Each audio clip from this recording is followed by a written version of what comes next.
Okay, today we'll be discussing about external lookups in Splunk. Okay, so previous video we have seen like different kinds of lookup and mainly we talked about KV-store lookup.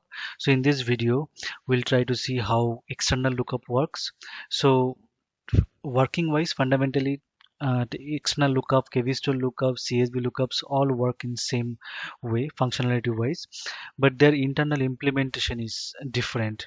So in KV-store lookup we have seen like how to create a collection and then create a lookup and update that lookup using either search query or REST API, right?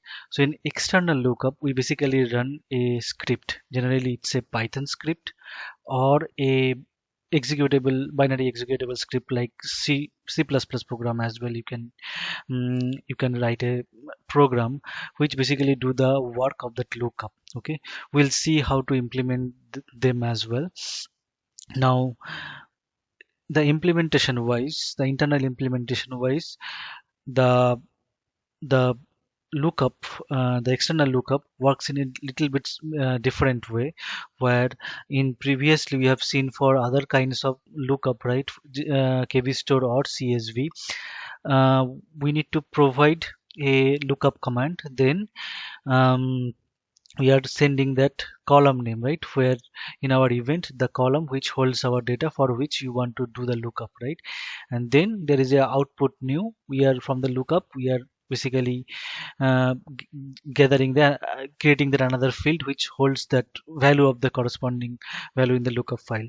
Now in external lookup what happens is, um, we the whatever query we have before the lookup command, Splunk creates a temporary CSV file from it, and it's a incomplete CSV file because whatever according to the lookup definition, it's basically have those columns as well. Let me explain you in different way. So suppose you have a external lookup, okay, created, which has two fields. Let's say field 1 and field 2. Maybe I will give the example of the use case which we'll be discussing today only.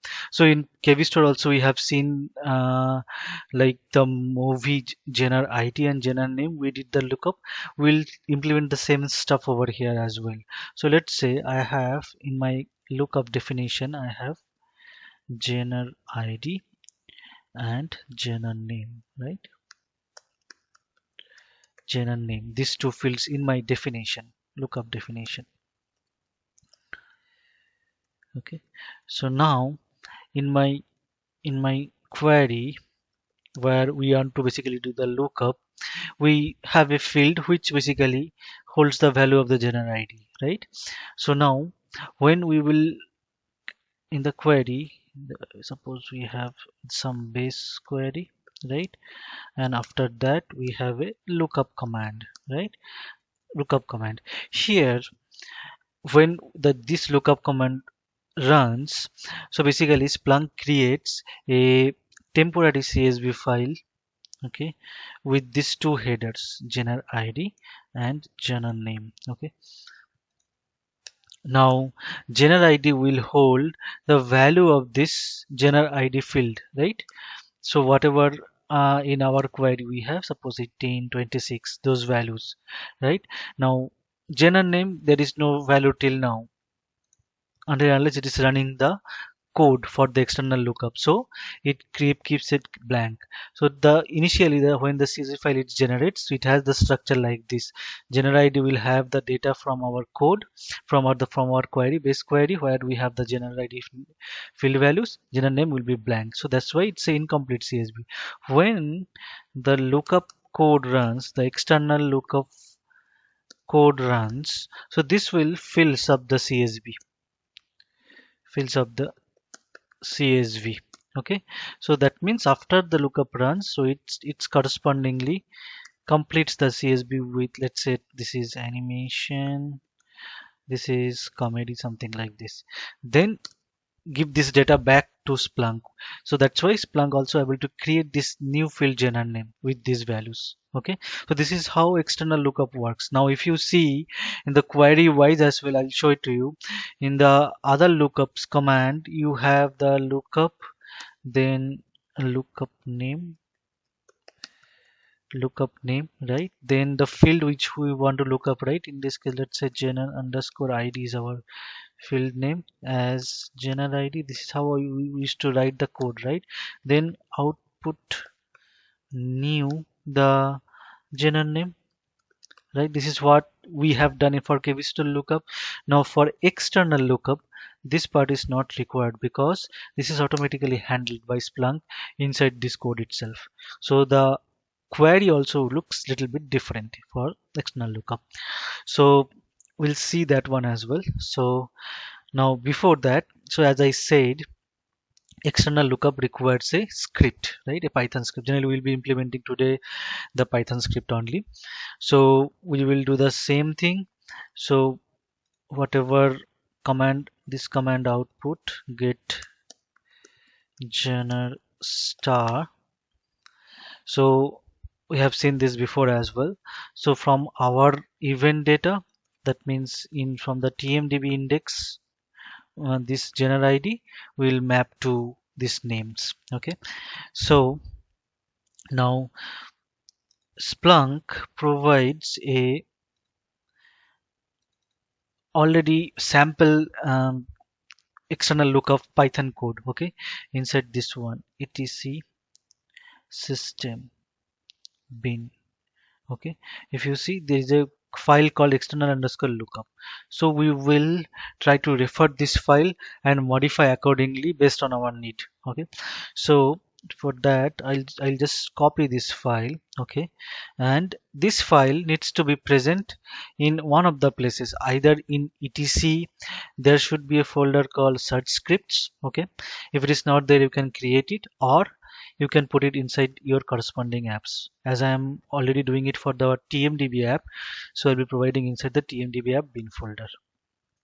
Okay, then I will rename it to something else. You can have any name of this file. I'll give it the name TMDB underscore external lookup. Okay, so now let us see what is there. Okay, so now if you see, so this particular file Splunk has given for I think DNS lookup. So what it basically does, if you give some host name, it will give you corresponding IP addresses, or it can do a reverse lookup as well. If you give IP address, it can give you the host name as well. Okay, now if you just go through the script, it's a very simple script. So there is a ultimately it is calling the main method. So in the main method, what it is doing, it's basically checking off if whether sys.argv, that means the way the script has been called, how it is called from the Python. So this from the Splunk version of the Python, we have the script name and then the corresponding input to the script. For in this case, it will be the our case it will be the gener ID and gener name, right? Because of that CSV file, as I discussed before, the CSV file needs to be completed.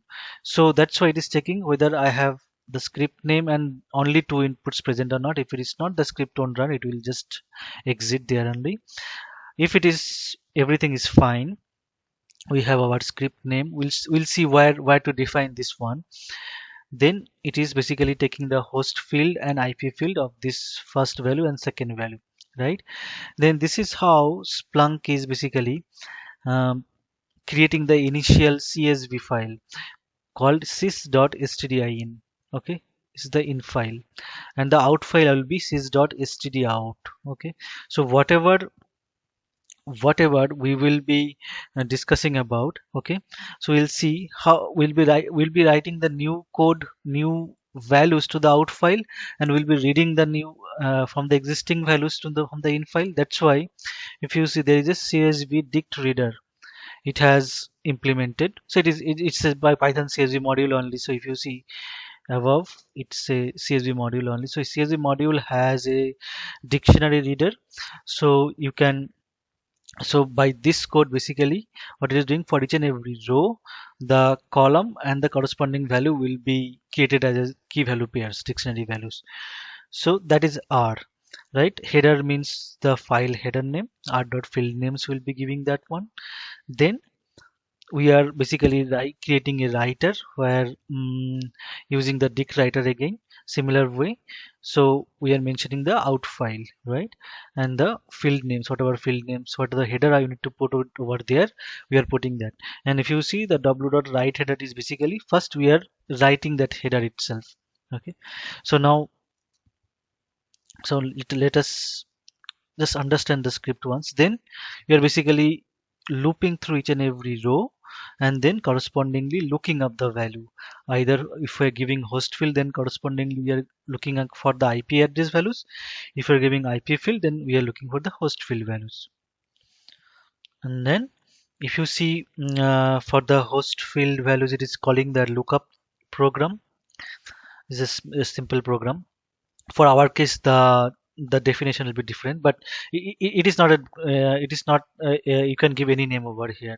For IP address to host name configuration or mapping, it has created another program called rlookup, so you can give any name over there, that doesn't matter. Okay, so our case the implements will be a little bit different, so we will modify that script. And also if you see this line over here, now, for external lookup, if you want to use it as a automated lookup, this bidirectional mapping is always required. That means, so for our case, we are planning to do with general ID and general name, right? So that means our code should be handling both this scenario where if I give general ID, it should give me a corresponding mapping of the general name, or if I give general name, it should give me corresponding mapping of the general ID if I want to use this lookup as an automatic lookup. Otherwise you can just implement the normal mapping, like if you are expecting only general ID, then general ID or general name mapping is enough. Okay, so now let us modify this script, then we will create the lookup definition in from the Splunk UI. So for that, what we'll do, we will this is fine. This portion is not required because this is related to DNS, so I'll just remove that.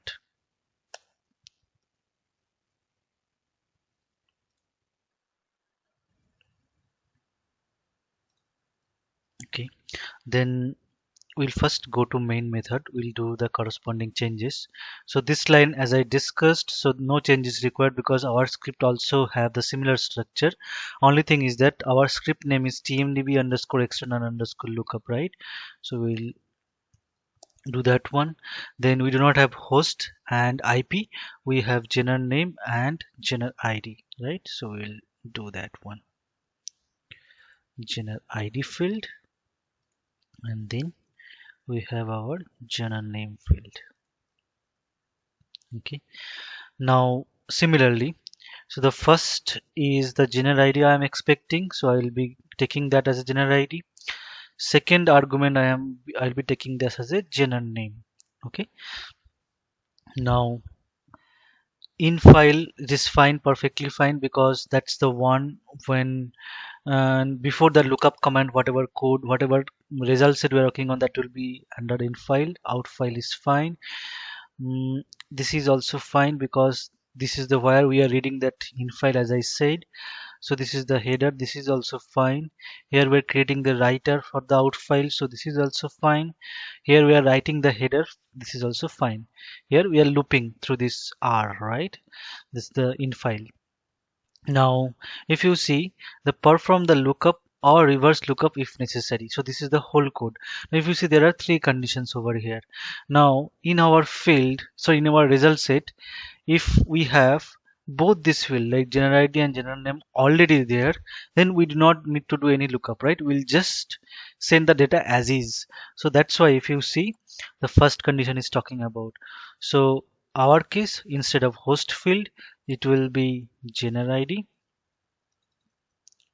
and instead of IP field, it will be general name, right? So this condition is talking about if in my result, right? As if you see, we are looping through this row by row of this file, right? So that particular row has genre ID and as well as genre name. These two field will just say, we'll just pass it as it is. So we'll just write a row. W.write row means it is writing that corresponding row to the output result file. Now let's talk about this one where only genre ID we are providing. Okay.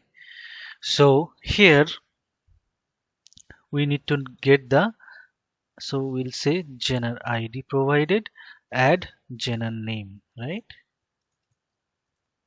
In the comment we'll be adding that. So here it will be my genre names, right? And then I have a lookup method which I will be implementing there. In the lookup method, what I will pass the result of genre ID, but for that particular row the genre ID, similar way, right? And then I will loop through these genre names. So it will be here because I'll show you the implementation. This will be returning a list, Python list. We'll see that one. So G in genre names.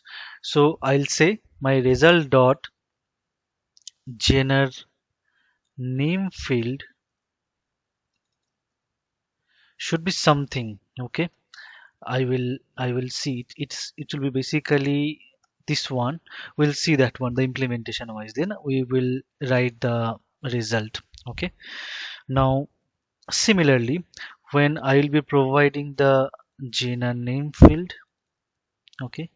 So then what similar way in my, what I'll be writing is, instead of result this one, similar way genre IDs.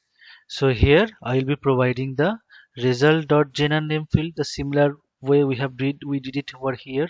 Then we'll again loop through this one.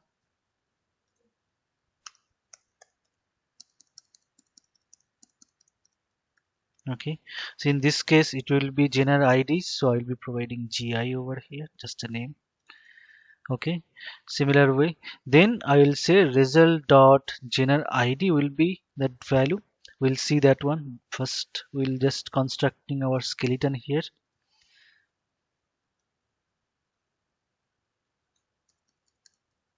Okay, then it will be GI something. Okay, we'll see according to, I'll show you that script output as well. So then we are just writing, so our skeleton is ready. Now we have to implement this lookup and reverse lookup and also make necessary changes over in these two fields. Okay, so now for this one, if you remember to implement lookup, right? If you remember, we have a this method, right? This custom command we have implemented before in our previous video. So we will try to refer that code now. Okay, because that code is doing the similar kind of stuff over here. So if I am giving any particular genre ID over here, let's say 16 as the input, so it will call the TMDB API and then only get the result for that 16. Okay, so we will see that one. So for that, what I will do, I will go to our TMDB app bin folder. From there I will just copy this one. So I'll just open this file. Now if you see how this file has been implemented, so I'll just go through it quickly. So we have a API called generic function where we are basically doing the API calling, and then based on a API key, so that API key you can get it from TMDB website itself. It's a free, but you can use it from and for your testing purpose as well. And this request URL also you can get it from the TMDB API itself, API documentation itself.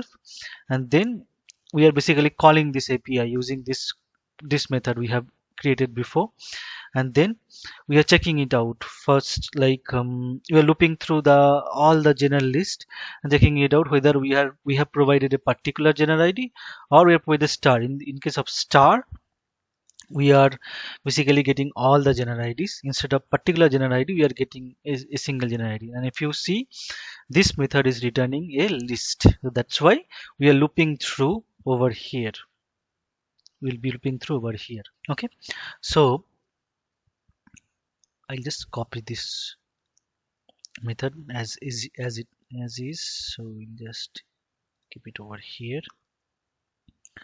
Now when you develop Python script, so it's better to check indentation. So in Notepad we have a good feature called show all characters. If you see, if you turn it on, it will list down all the characters it has been.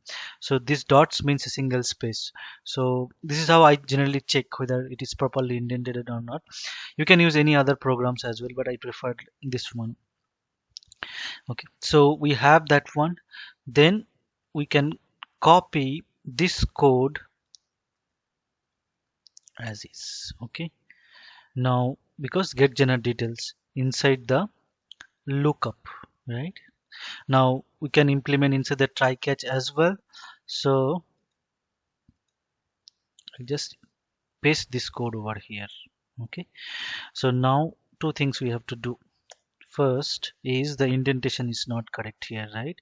So if I turn it on, so this should be inside the try, right? So what I'll do, I'll just copy this whole code, okay, from here to here, then function tab. I think I need to do it through, if I need to replace this tab with space. So we'll come back after I replace this one. Okay, so I have replaced all those tabs with spaces. So let me turn off the show all character. So we have implemented that lookup, right? So the input should be our gener, because lookup is getting called over here. That means gener ID, right? Gener ID. And then, so if I say give a gener ID, find the gener name. That's the lookup is doing, correct? So here if you see, the gener ID should be passed over here as well, right? We are checking it whether either the input is star or not, or input is a specific gener ID or not. So we need to make that changes. And also for performance purpose, if it is getting a corresponding gener ID, then it should break over here. So I'll just put a break statement here, because I don't no need to loop through all the records again if I am getting a corresponding gener ID and corresponding gener name over there. So similar way we will implement the reverse lookup, where we'll be giving the gener name. So reverse lookup, I'll just replace the code like this. Okay, and then here I'll be giving the reverse lookup is having gener name as an input. So gener name, so given and gener name, return the gener ID, right? So similar way, so gener name should be checked over here. If it is star, then append give the all the gener details. If it is a specific gener name, then give the corresponding gener details. Okay, so now this portion, as it is related to Splunk, so what we will do, we will try to see how this works. So before that, another thing we have to do is, if you see it over here, it is using Python request module and as well as JSON module. So you have to copy this JSON and request as well. Okay, now let's do it. Let's see this code. I'll copy it, I'll go to spider, I'll paste it over here. Okay, and also I'll copy this portion, the import portion. Okay, so check it out. What I will do, I will just run the lookup first. Okay, so we'll say geners equals to lookup. Okay, and let's say initially I'll give star over here, and I'll just print the geners. Let's see what the output looks like. Okay, so if I save it and run it, inconsistent use of tabs and space in indentation. Okay, let me check it out here. Okay, inside the break, if you see it, it's a tab.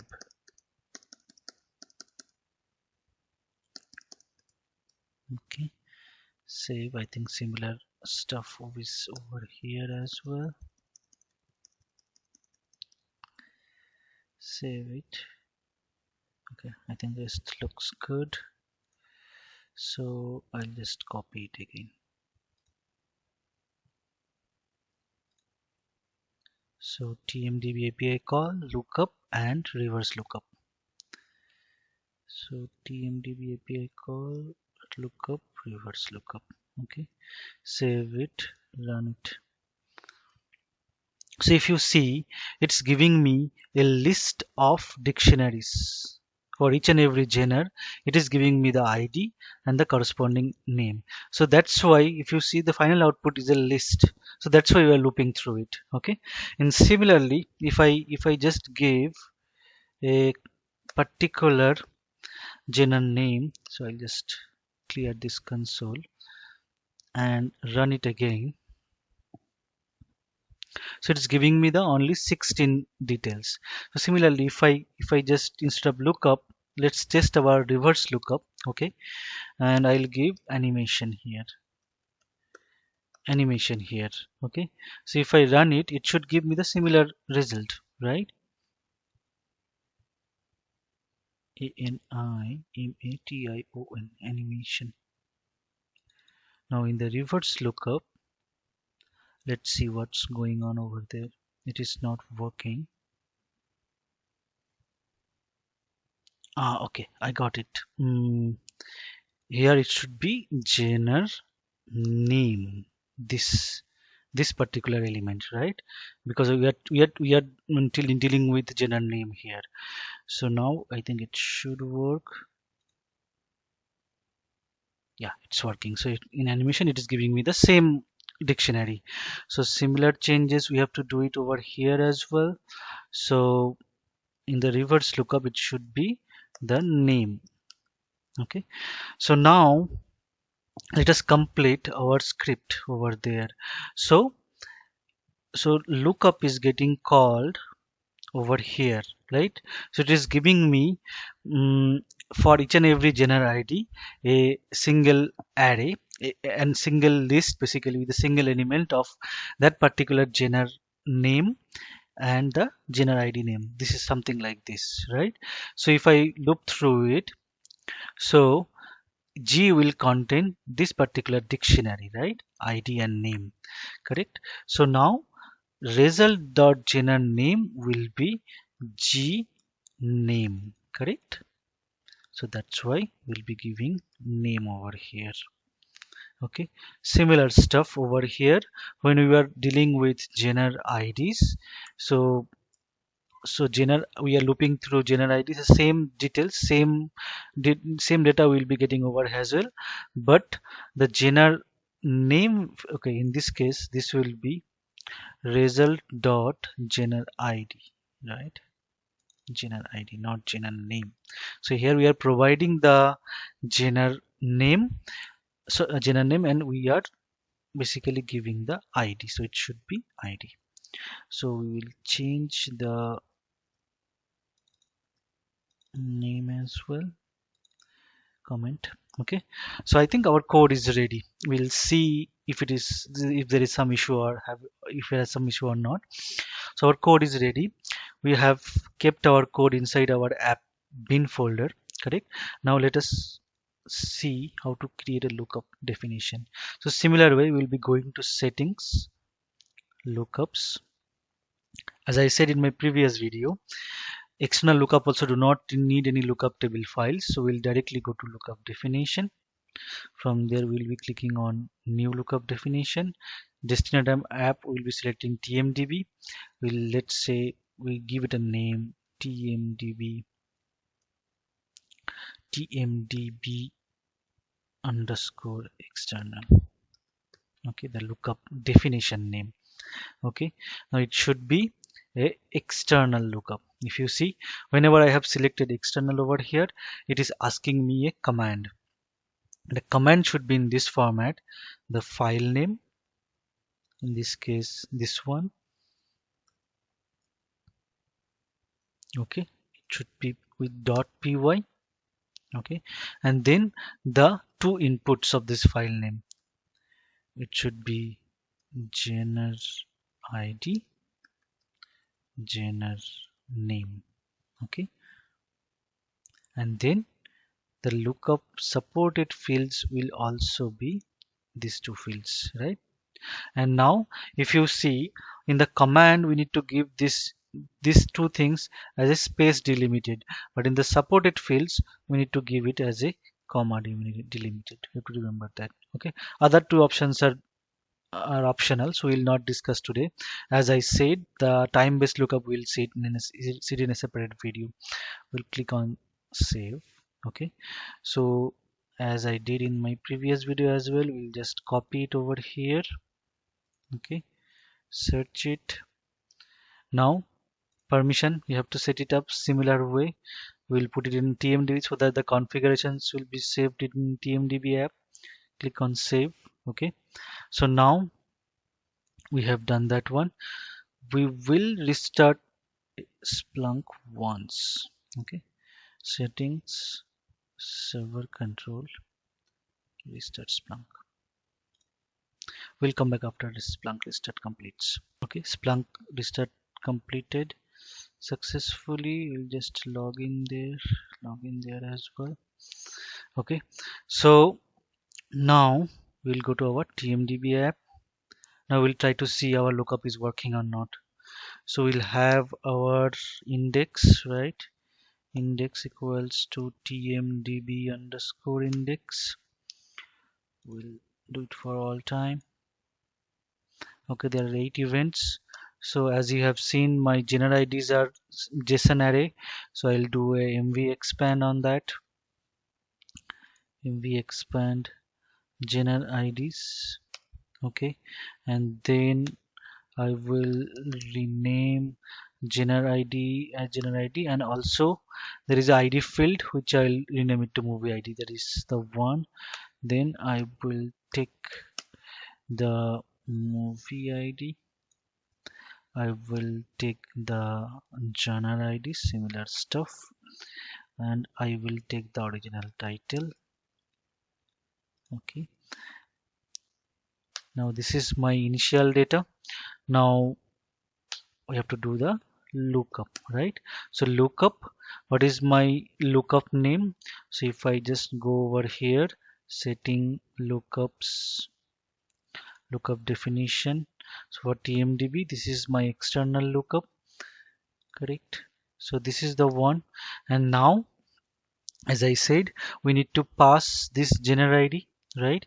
So gener ID, this is the lookup, the definition gener ID field name. If you see it here, as similar way, this will be the, it should map to our event gener ID. So this is the syntax for the lookup command. So I think this should be sufficient enough to create the extra field. We do not need the output new, as I have discussed before. So if everything goes fine, Splunk should create a new field called gener name over here, which will hold the corresponding gener name values of those gener IDs. So let us see how it's going. Okay, if you see it here, the search completed and the gener name fields has been populated. Okay, so that means the code for our lookup is working fine. So if you see it over here, so which code base has run now? Let us discuss that. So till this point, till before we call this lookup command, we have this table, right? So whenever I call this lookup command, so this gener ID and the empty gener name, a temporary file has been created, CSV file. Then it was sent it to our script. So our script read it over here using the sys.stdin. Then we looped through all the records over there, and then we called. So here in this case we have given the gener id, right? So that's why our lookup code has been run over here. So what it does, for each and every gener id, it called an API, okay, and get the gener name over there, and then we appended the gener name using results.genername field. So that's why this gener name field has been created over here. Okay, so to check whether our reverse lookup is also working or not, let's see. On top of this query, if you see this gener name is there, right? We'll pass to the same lookup again. Okay, lookup tmdb external, and then the gener name. In this case, this gener name field name and the gener name definition, sorry, not here, this field name in the field lookup, in the external lookup definition, such same. So that's why we no need to use this as syntax. We'll just give the gener name over here. Okay, then if you see, you'll see it should create a field called gener id over there. As in our event we have gener underscore id, so it will be a new field over here, so you can match it up whether it's working or not. So let us run this code. So that means after this code successfully runs, the gener underscore id, this particular field value, and the gener id field value should be same, should be matched. In that way we can verify in this particular portion what we have done. Our gener reverse lookup code ran, right? Reverse lookup code ran where we are giving a gener name, and if you see, it has created the same gener id values corresponding. That means our reverse lookup code is also working. So you can check it out in this way. Now let's talk about automatic lookup. So as for other lookups, automatic lookup for external lookup is also similar concept. So only one thing is the lookup implementation has to be both normal lookup and the reverse lookup way. So it has to be both way. Okay, that's the only one constant it has.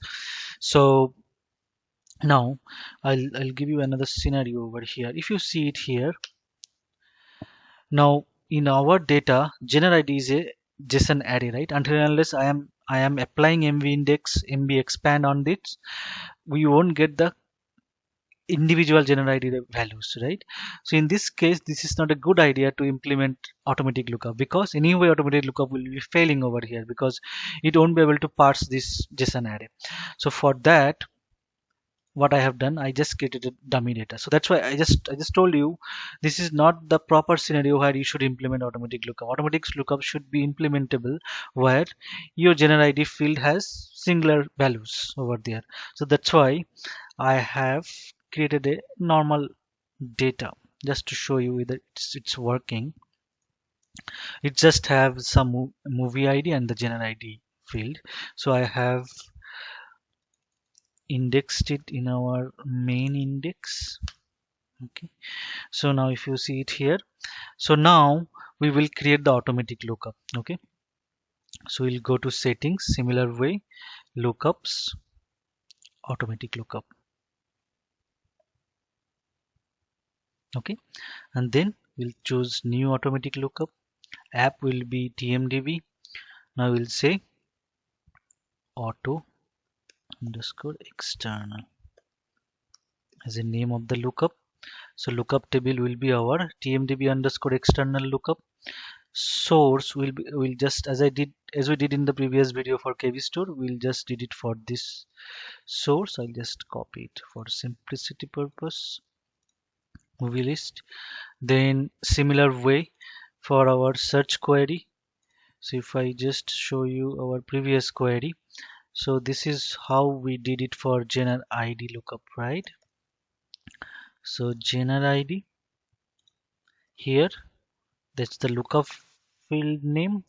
Gener underscore id here, this is my event field name, and output field will be my gener name, right? So That's according to my lookup definition. It should be genre name. Genre name.